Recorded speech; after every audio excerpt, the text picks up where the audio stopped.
ಇಹಕ್ಕೊಬ್ಬ ಗಂಡನೆ, ಪರಕ್ಕೊಬ್ಬ ಗಂಡನೆ, ಲೌಕಿಕಕ್ಕೊಬ್ಬ ಗಂಡನೆ, ಪಾರಮಾರ್ಥಕ್ಕೊಬ್ಬ ಗಂಡನೆ. ಎನ್ನ ಗಂಡ ಚೆನ್ನಮಲ್ಲಿಕಾರ್ಜುನ ದೇವರಲ್ಲದೆ ಮಿಕ್ಕಿನ ಗಂಡರೆಲ್ಲ ಮುಗಿಲ ಮರೆಯ ಬೊಂಬೆಯಂತೆ. ಅಕ್ಕಮಹಾದೇವಿಯ ಈ ವಚನವು ಶರಣ ಸಾಹಿತ್ಯದ ಅತ್ಯಂತ ಪ್ರಖರವಾದ, ಕ್ರಾಂತಿಕಾರಿ ಮತ್ತು ದಾರ್ಶನಿಕ ಅಭಿವ್ಯಕ್ತಿಗಳಲ್ಲಿ ಒಂದಾಗಿದೆ.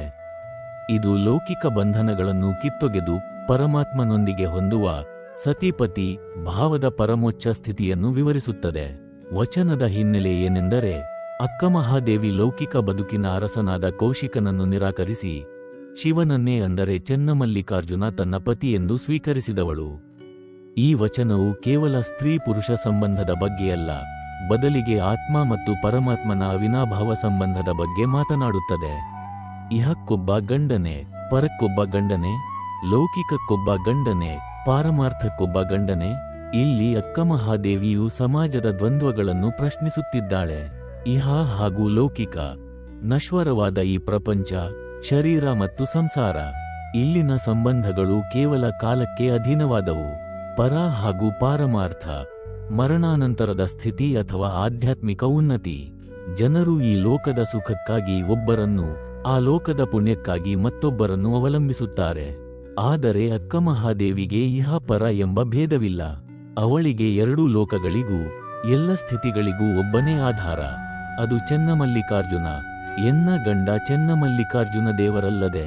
ಇಲ್ಲಿ ಗಂಡ ಎನ್ನುವ ಪದಕ್ಕೆ ಅತ್ಯಂತ ಆಳವಾದ ಅರ್ಥವಿದೆ. ಸಂಸ್ಕೃತದಲ್ಲಿ ಪತಿ ಎಂದರೆ ರಕ್ಷಿಸುವವನು ಅಥವಾ ಒಡೆಯ ಎಂದರ್ಥ. ಆತ್ಮಕ್ಕೆ ಪರಮಾತ್ಮನೇ ಏಕೈಕ ಒಡೆಯ. ಈ ಜಗತ್ತಿನ ಮಿಕ್ಕ ಪುರುಷರೆಲ್ಲರೂ ತಾವೇ ಅಸಹಾಯಕರಾಗಿರುವಾಗ ಅವರು ಇನ್ನೊಬ್ಬರನ್ನು ರಕ್ಷಿಸಲು ಹೇಗೆ ಸಾಧ್ಯ? ಹಾಗಾಗಿ ಅಕ್ಕಮಹಾದೇವಿಯು ಸಾವಿಲ್ಲದ, ಕ್ಷಯವಿಲ್ಲದ, ರೂಪಿಲ್ಲದ ಆ ಪರಶಿವನನ್ನು ತನ್ನ ಪತಿ ಎಂದು ಘೋಷಿಸುತ್ತಾಳೆ. ಮಿಕ್ಕಿನ ಗಂಡರೆಲ್ಲ ಮುಗಿಲ ಮರೆಯ ಬೊಂಬೆಯಂತೆ. ಈ ಸಾಲು ಅತ್ಯಂತ ಪ್ರಭಾವಶಾಲಿಯಾದ ಉಪಮೆಯನ್ನು ಹೊಂದಿದೆ.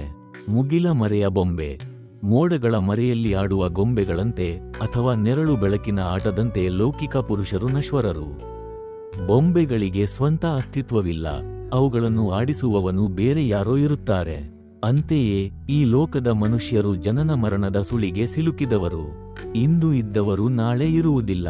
ಇಂತಹ ಅಶಾಶ್ವತ ವ್ಯಕ್ತಿಗಳನ್ನು ಗಂಡ, ರಕ್ಷಕ ಎಂದು ನಂಬುವುದು ವ್ಯರ್ಥ ಎಂಬುದು ಅಕ್ಕನ ನಿಷ್ಠುರ ನಿಲುವು. ಆಧ್ಯಾತ್ಮಿಕ ಮತ್ತು ತಾತ್ವಿಕ ಆಯಾಮಗಳಲ್ಲಿ ನೋಡುವುದಾದರೆ, ಮಧುರ ಭಕ್ತಿ, ಭಕ್ತಿಯ ಮಾರ್ಗದಲ್ಲಿ ಭಕ್ತನು ತನ್ನನ್ನು ತಾನು ಸತಿ, ಹೆಣ್ಣು ಎಂದು, ಭಗವಂತನನ್ನು ಪತಿ, ಗಂಡ ಎಂದು ಭಾವಿಸುವುದು ಶ್ರೇಷ್ಠ ಸ್ಥಿತಿ. ಇಲ್ಲಿ ಅಕ್ಕಮಹಾದೇವಿ ಲೌಕಿಕ ಲೈಂಗಿಕತೆಯನ್ನು ಮೀರಿದ ಪವಿತ್ರ ಪ್ರೇಮವನ್ನು ಎತ್ತಿ ಹಿಡಿಯುತ್ತಾಳೆ. ಏಕದೇವೋಪಾಸನೆ, ಅನೇಕ ದೇವತೆಗಳ ಅಥವಾ ಅನೇಕ ಆಸೆಗಳ ಹಿಂದೆ ಹೋಗದೆ ಒಂದೇ ಪರಮಸತ್ಯವನ್ನು ಚೆನ್ನಮಲ್ಲಿಕಾರ್ಜುನ ನಂಬುವ ದೃಢತೆಯನ್ನು ಇದು ತೋರಿಸುತ್ತದೆ. ಸ್ತ್ರೀ ಚೈತನ್ಯದ ಉತ್ತುಂಗ. 12ನೇ ಶತಮಾನದಲ್ಲೇ ಒಬ್ಬ ಮಹಿಳೆ ಸಮಾಜದ ಕಟ್ಟಳೆಗಳನ್ನು ಎದುರಿಸಿ, ನನ್ನ ಆತ್ಮಕ್ಕೆ ಪರಮಾತ್ಮನೇ ಒಡೆಯನೇ ಹೊರತು ಈ ಮಣ್ಣಿನ ಬೊಂಬೆಗಳಲ್ಲ ಎಂದು ಹೇಳುವುದು ಅವಳ ಅದಮ್ಯ ಧೈರ್ಯ ಮತ್ತು ವೈರಾಗ್ಯದ ಸಂಕೇತವಾಗಿದೆ. ಈ ವಚನವು ನಮಗೆ ಕಲಿಸುವ ಪಾಠವೇನೆಂದರೆ, ಸಂಬಂಧಗಳು ನಶ್ವರ, ಸತ್ಯವು ಶಾಶ್ವತ.